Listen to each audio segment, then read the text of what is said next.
News and views کے معزز سامعین و ناظرین، السلام علیکم ورحمۃ وبرکاتہ۔ ایک نئے پروگرام کے ساتھ آپ کی خدمت میں حاضر ہے استاد عظمت اللہ خان۔ پروگرام کا نام ہے حالات حاضرہ۔ اس پروگرام میں ہم موجودہ حالات کے اوپر بات کریں گے۔ جس طرح آج کل بلدیاتی الیکشن کی آمد ہے، اور اسی طرح جیسے ملک کے اندر صدارتی نظام کی بات ہو رہی ہے، تو آج ہم جس موضوع پر بات کریں گے وہ ہے بلدیاتی انتخابات۔ تو ہمارے آج کے مہمان گورنمنٹ گریجویٹ کالج میاں والی کے پروفیسر شعبہ سیاسیات پروفیسر فیصل شہزاد خان۔ آئیے بلدیاتی انتخابات کے حوالے سے اپنے مہمان سے گفتگو کرتے ہیں۔ سر السلام علیکم۔ ایک تو آپ کو ویلکم، آپ نے نیوز اینڈ ویوز کو وقت دیا۔ سر، پارلیمانی نظام کے اندر بلدیاتی انتخابات یا بلدیاتی نظام کی اہمیت۔ وعلیکم السلام۔ سب سے پہلے میں شکر گزار ہوں نیوز اینڈ ویوز کی ساری ٹیم کا کہ ایک بار پھر آپ نے مجھے عزت بخشی، مجھے موقع دیا کہ ہم آنے والے بلدیاتی نظام کے حوالے سے گفتگو کر سکیں۔ تو جناب والا، میں عرض کرتا چلوں کہ پاکستان کے کانسٹیٹیوشن کے آرٹیکل نمبر 140A کے تحت پاکستان میں بلدیاتی انتخابات کرانے کی ذمہ داری ہماری صوبائی حکومت کی ہوا کرتی ہے۔ تو جیسا کہ ہم سب جانتے ہیں کہ پاکستان کے چونکہ 4 صوبے ہیں، 4 صوبائی حکومتیں ہیں، تو ہر صوبائی حکومت اپنے اپنے بلدیاتی نظام کے حوالے سے مکمل طور پر خود مختار اور آزاد ہے کہ وہ جس طرح کا بلدیاتی نظام ڈیولپ کرنا چاہیں۔ تو مکمل طور پر صوبائی حکومت کو، صوبائی اسمبلی کو یہ ذمہ داری دی گئی ہے کہ وہ اپنی عوام کے لیے کس طرح کا بلدیاتی انتخابات کا نظام رائج کرنا چاہتے ہیں۔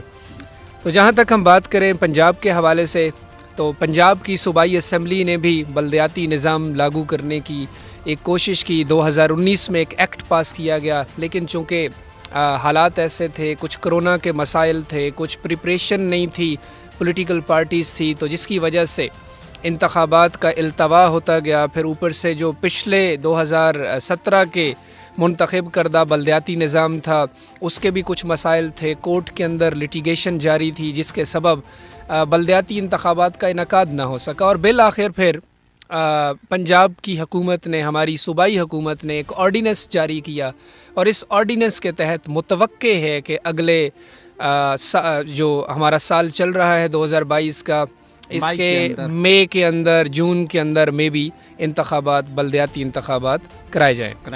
اچھا سر، ممکن ہے بلدیاتی انتخابات مئی کے اندر کرائے جائیں۔ اس لوکل گورنمنٹس یا بلدیاتی جو حکومت ہوتی ہے، اس کی اہمیت کیا ہے؟ دیکھیں، بنیادی طور پر اگر ہم ٹرو ڈیموکریسی کی بات کریں تو وہ بلدیاتی جمہوریت ہی ٹرو ڈیموکریسی ہے۔ بلکہ میں یوں کہوں گا کہ بنیادی جمہوریتیں ہی، ہماری یہ جو بنیادی جمہوریت کا سبق ہے، یہ ہم لوکل گورنمنٹ الیکشن سے ہی حاصل کرتے ہیں۔ بدقسمتی سے جب سے پاکستان بنا ہے، پاکستان کے اندر انتخابات کا التوا کیا جاتا رہا۔ تو اس سے بڑی بدقسمتی اور کیا ہوگی کہ پاکستان نے اپنا پہلا جنرل الیکشن اپنے قیام کے 23 سال بعد یعنی 1970 میں کرایا۔ تو جب تک ہم اپنی عوام کو اس پروسیس سے نہیں گزاریں گے، یہ جو الیکٹورل پروسیس ہے، ہم کبھی بھی اپنی عوام کے اندر سیاسی شعور نہیں لا سکتے۔ ایک تو ہم جنرل الیکشنز کو ڈیلے کرتے رہے، دوسرا پھر پے در پے ہماری اسمبلیز کو تحلیل کیا جاتا رہا، جس کے سبب 21ویں صدی میں جانے سے پہلے ہماری کوئی اسمبلی 5 سالہ مدت بھی پوری نہ کر سکی۔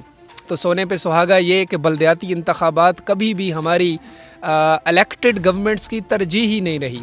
جب بھی پاکستان میں بلدیاتی انتخابات کا نظام شروع کیا گیا، وہ ہمیشہ کسی نہ کسی ڈکٹیٹر کے دور میں سٹارٹ ہوا۔ تو 1959 میں پہلی بار پاکستان میں تجربہ کیا گیا ایوب خان کے بنیادی جمہوریتوں کے نظام کے تحت۔ پھر جنرل ضیاء الحق نے پاکستان میں بلدیاتی الیکشنز کا کانسیپٹ انٹروڈیوس کرایا، اور پھر سب سے زیادہ پاورفل، جس میں زیادہ سے زیادہ عوام کو اختیارات دیے گئے، وہ جنرل مشرف کا لوکل گورنمنٹ کا کانسیپٹ تھا، جو کہ 2000 کے بعد 2001 میں جاری ہوا۔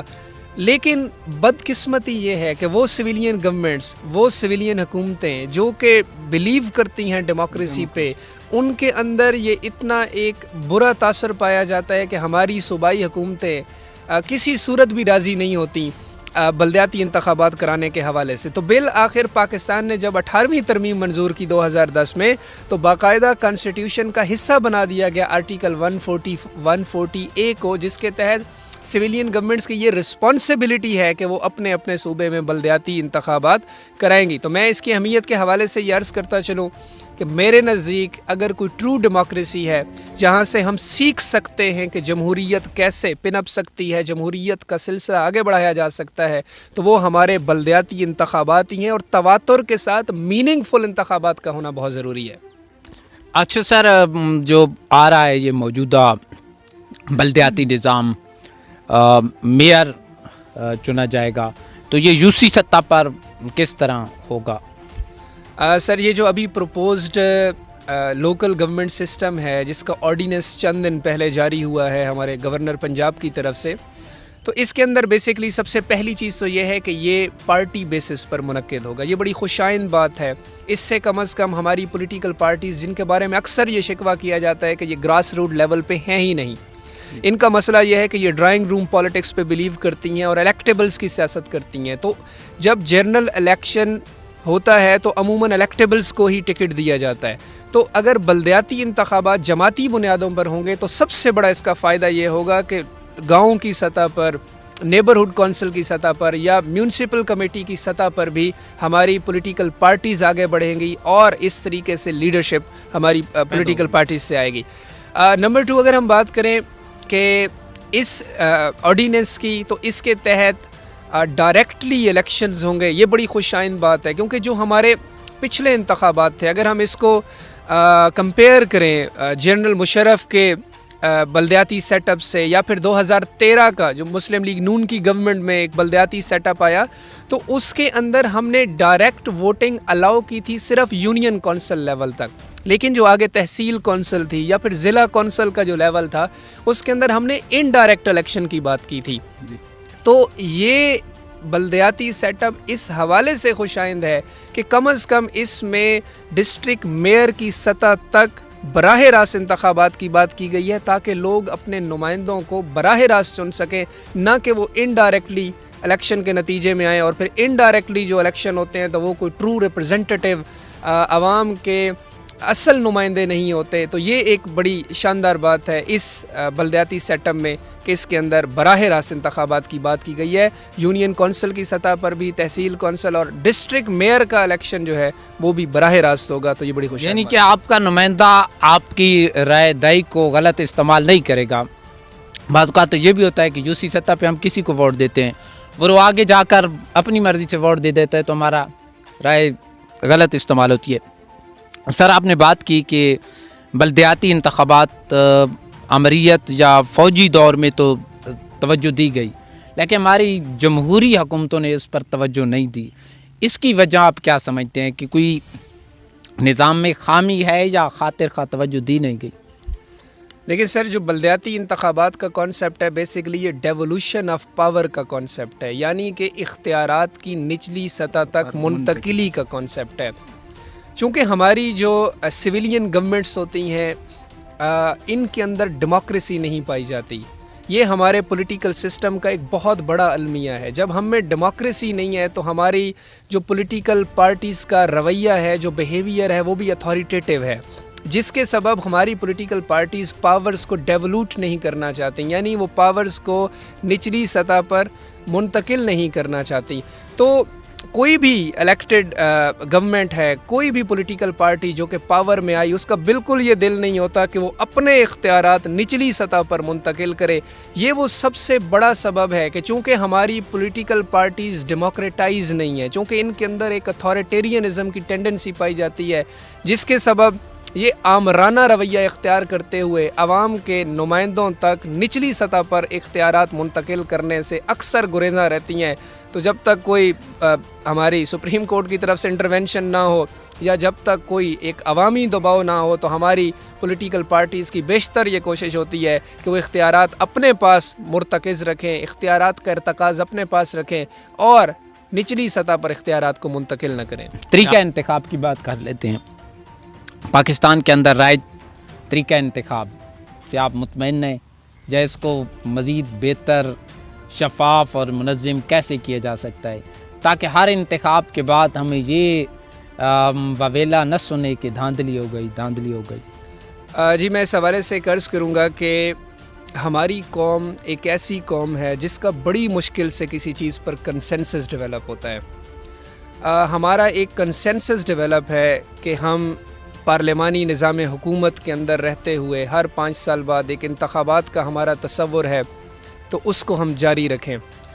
اس سلسلے میں ریفارمز وقت کی ضرورت ہوتی ہیں. وقت کے ساتھ ساتھ پولیٹیکل پارٹیز ریفارمز کرتی رہتی ہیں, اپنے الیکٹورل سسٹمز کو بھی ریفارم کرتی رہتی ہیں تاکہ وہ شفاف ہوں, وہ فری اینڈ فیئر ہوں اور اس کے اندر دھاندلی کا عنصر نہ ہو. لیکن میں ایک اس حوالے سے عرض کروں گا کہ بعض اوقات ہم ان ڈیبیٹس کو اس حد تک لے جاتے ہیں کہ ہم اتفاق رائے کی بجائے ہم لوگ اختلاف رائے کی طرف زیادہ چلے جاتے ہیں, تو جس چیز پر ہمارا کنسنسس ڈیولپ ایک ہوا ہوتا ہے ہم اس سے بھی پیچھے رہ جاتے ہیں. میں اس حوالے سے ایک ایگزامپل کوٹ کروں گا. 2000 کے اندر الیکشنز ہوئے, امریکن پریزیڈنشل الیکشن. تو ہم سب جانتے ہیں کہ امریکہ بالکل ایک ایڈوانس کنٹریز ہے, وہاں پر ظاہر ہے بیلٹ سے کے ذریعے انتخابات نہیں ہوتے, وہاں پر الیکٹرانک ووٹنگ مشینز کا کانسیپٹ ہے, EVMs جو پی ٹی آئی کی گورنمنٹ پاکستان میں بھی لانا چاہ رہی ہے.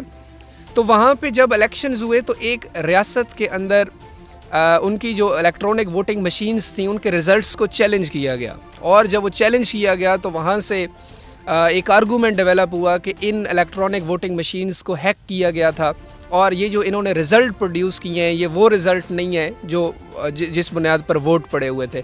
تو معاملہ سپریم کورٹ میں چلا گیا اور سپریم کورٹ نے بڑا ایک تاریخی ڈیسیجن لیا. اب سپریم کورٹ کے سامنے ایک راستہ یہ تھا کہ وہ ایک ریاست کے اندر مشینوں کی خرابی کو جواز بناتے ہوئے باقی 50-49 ریاستوں کے اندر بھی نئے انتخابات کا اعلان کر دیتی. سپریم کورٹ نے ایک بڑا ہسٹوریکل ڈیسیجن لیا. انہوں نے کہا کہ چونکہ ہمارا کنسنسس ڈیولپ ہے اس الیکٹورل پروسیس پر, ہم اس کو ڈیریل نہیں کر سکتے. اور یوں اس طریقے سے جارج ڈبلیو بش کے انتخابات کو ویلیڈیٹی مل گئی, اس کی منظوری دے دی گئی کہ اسی طریقے سے اس کو کیری آن کیا جائے. تو میں اس حوالے سے کہوں گا کہ بعض اوقات ہم ریفارمز لانے کے چکر میں اختلاف رائے میں اتنا چلے جاتے ہیں کہ جن چیزوں پر ہمارا کنسنسس ہوتا ہے ہم اس سے بھی گزر جاتے ہیں. تو میں یہ کہوں گا کہ ہمارا جو پولیٹیکل سسٹم ہے, الیکٹورل سسٹم ہے, اس کو بالکل جدت کی ضرورت ہے, اس کے اندر خامیوں کو درست کیا جائے. لیکن جو بڑی مشکل سے ہمارا کنسنسس ڈیولپ ہوا ہے خدا را اس کو رہنے دیا جائے. یاد رکھیں ریفارمز لے کر آئیں, گورنمنٹ اپنے لاز کے ذریعے تبدیلیاں لائے, مگر کنسنسس پہلے لازمی اچیو کیا جائے, اس کے بعد تبدیلیاں لائی جائیں. کنسنسس پیدا کیا جائے اور اس کے بعد تبدیلی. سر موجودہ جو آرڈیننس آپ نے پڑھا, مطالعہ کیا, آپ سیاسیات کے پروفیسر ہیں, طالب علم ہیں, پچھلے لوکل گورنمنٹ سسٹم اور اس میں کیا فرق دیکھتے ہیں؟ دیکھیں جی, جو پچھلے لوکل گورنمنٹ سسٹم کے ساتھ جب ہم اس کو کمپیریزن کریں گے تو 2013 کے اندر لوکل گورنمنٹ کا سسٹم پاکستان مسلم لیگ نون نے انٹروڈیوس کرایا. ابھی پاکستان تحریک انصاف پنجاب میں لوکل گورنمنٹ آرڈیننس انہوں نے جاری کیا ہے. جو بیسک ڈفرینس ہے دونوں کے اندر وہ اختیارات کی منتقلی کا ہے اور ڈائریکٹ الیکشن کے کانسیپٹ کا ہے. 2013 کے اندر جو ایک بلدیاتی نظام انٹروڈیوس کرایا گیا اس کے اندر بنیادی طور پر صرف 2 محکمے ایسے تھے جو کہ لوکل گورنمنٹ کے انڈر کر دیے گئے. ایک ایجوکیشن اتھارٹی اور دوسری ڈسٹرکٹ ہیلتھ اتھارٹی کا قیام عمل میں لایا گیا. لیکن اس کے علاوہ ان کے پاس کوئی خاطر خواہ اختیارات نہیں تھے. جو ہمارے ڈسٹرکٹ کے میئر یا ڈسٹرکٹ چیئرمین اس وقت تھے وہ بھی بل واسطہ انتخابات کے ذریعے ان کو چنا جاتا تھا, یعنی وہ انڈائریکٹ الیکشن کے ذریعے آتے تھے. تو یہ بھی ایک قدر غیر جمہوری طریقہ انتخاب تھا کہ ایک ڈسٹرکٹ کی سربراہی کرنے والا عوام کے براہ راست ووٹ سے نہیں آ رہا بلکہ وہ بل واسطہ انتخاب کے ذریعے آ رہا ہے. ایک تو یہ اس میں خامی تھی. اب اس آرڈیننس کے ذریعے جو میئرز کے انتخابات ہیں, ڈسٹرکٹ میئر کے انتخابات ہیں, تو ان کو براہ راست کیا گیا ہے.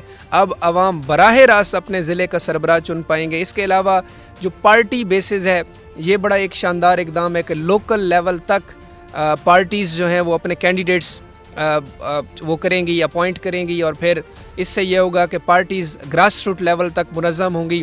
پھر اس کے علاوہ جو اصل امپورٹنٹ چیز ہے وہ اختیارات ہیں, وہ پاورز ہیں. تو 2021 کا جو لوکل گورنمنٹ آرڈیننس ہے اس کو ہم تھوڑا سا کمپیئر کر سکتے ہیں جنرل مشرف کے 2001 کے آرڈیننس کے ساتھ، جس میں خاطر خواہ اختیارات دیے گئے تھے. تو اس میں بھی زیادہ پاورز دی گئی ہیں. سینیٹیشن کا سسٹم ہے، اس کے علاوہ پاپولیشن ویلفیئر کے سسٹم ہے، پبلک ہیلتھ ہے، سیوریج یا اس طرح کے جو لوکل چیزیں ہیں یہ ہم نے حوالے کی ہیں. لوکل جو ہمارا جو نیبرہڈ کونسل ہے یا ولیج کونسل ہے ان کے حوالے کی گئی ہیں. اسی طریقے سے جو ہمارا ڈسٹرکٹ میئر ہوگا اس کے پاس خاطر خواہ اختیارات دیے گئے ہیں. لیکن جو اصل چیلنج درپیش ہے وہ جو پارٹیز کے اندر ایک سینٹرلائزیشن کی ٹینڈنسی پائی جاتی ہے، جو پروونشنل گورنمنٹ ہے کہ کیا وہ ان لوکل گورنمنٹس کو فسکل امپاورمنٹ دیتی ہے کہ نہیں، بجٹ کے حوالے سے خاص طور پر. جی میرا اگلا سوال یہی ہونا تھا کہ اختیارات تو مل گئے، آیا ایک گورنمنٹ کے پاس اختیار ہے، اس کی ذمہ داری بھی ہے، تو وہ اس کے لیے وسائل کہاں سے جنریٹ کرے گی؟ دیکھیں جو ایک NFC ایوارڈ ترتیب دیا جاتا ہے پاکستان میں نیشنل فائنانس کمیشن کا، تو وہ پروونسز کی بیس پر تشکیل دیا جاتا ہے کہ پنجاب کو اتنا حصہ ملے گا، سندھ KP بلوچستان کو اتنے حصے ملیں گے. جبکہ پچھلے جو بجٹ تھا اس کے اندر ایک ڈیبیٹ چل رہی تھی کہ اب پروونسز کو بھی اسی طریقے سے ایلوکیٹ کرنے چاہیے بجٹ، کہ فلاں ڈسٹرکٹ کو اتنا بجٹ ملے گا، فلاں کو اتنا بجٹ ملے گا. اس کی ریزن یہ تھی کہ پنجاب کے جو صدرن پنجاب ہے، خاص طور پہ جو جنوبی پنجاب ہے، اس کے اندر ایک احساس محرومی پائی جاتی ہے، کہ ایک اکثر ہمارے اندر ایک احساس پایا جاتا ہے کہ ہمارے اضلاع کا بجٹ لاہور پہ لگ رہا ہوتا ہے. تو یہ ایک اچھی میرے خیال میں ایک ڈیبیٹ ہے کہ پاکستان کے جو پروونسز ہیں وہ بھی پھر آگے فردر اپنے بجٹ جب ایلوکیٹ کریں تو اس میں باقاعدہ ڈسٹرکٹ وائز ایلوکیشن کی جائے. تو لیکن جو بڑی ہرڈل ہے جو میں سمجھتا ہوں بطور سیاسیات کے طالب علم پہ کہ لوکل گورنمنٹس کو جو فیس کرنا پڑتی ہے، ایک گروئنگ ٹینڈنسی ہے ہماری پروونشنل گورنمنٹس کی کہ وہ اختیارات کا ارتکاز اپنے پاس چاہتے ہیں. نمبر 2 ہماری جو بیوروکریسی ہے وہ کسی صورت راضی نہیں ہوتی کہ ہم اختیارات کو ڈسٹرکٹ لیول کی سطح پر منتقل کریں. تو میرے خیال میں جو 2 مسائل فیس کرنا پڑیں گے ہماری لوکل گورنمنٹ کو، بلدیاتی حکومتوں کو، وہ پروونشنل گورنمنٹس کا اختیارات کا ارتکاز اور بیوروکریسی کا رویہ ہے کہ وہ لوکل سطح پر کیا اختیارات کو واقعی منتقل کرنے کی اجازت دیتے ہیں، یا اگر ہم اس کو کنٹرول میں رکھ پائے، اگر ہمارے بجٹ ایلوکیشن جو ہیں وہ پروونسز ڈسٹرکٹ وائز کرنے میں کامیاب ہو گئیں اور ہمارے عوام کے نمائندوں کو، ڈسٹرکٹ میئر کو یا باقی ریپرزنٹیٹیو کو حقیقی اختیارات دیے جائیں، تو بلدیاتی انتخابات انتہائی کامیابی کے ساتھ اپنے ریزلٹس پروڈیوس کریں گے. جی تو سر بہت شکریہ. سوال تو بہت سے ہیں لیکن دامن وقت میں گنجائش نہیں، تو سر آپ کا شکریہ. معزز سامعین و ناظرین، ضرور آگاہ کیجیے گا کہ آج ہمارا نیا سلسلہ پروگرام آپ کو کیسا لگا. فیڈ بیک ضرور دیجیے گا. انشاءاللہ نئے موضوعات کے ساتھ، نئے حالات کے ساتھ پروگرام لے کر نئے مہمان کے ساتھ آپ کی خدمت میں حاضر ہوں گے. اجازت دیجیے استاد عظمت اللہ کو کیمرہ مین فیاض خان کے ساتھ. اللہ حافظ.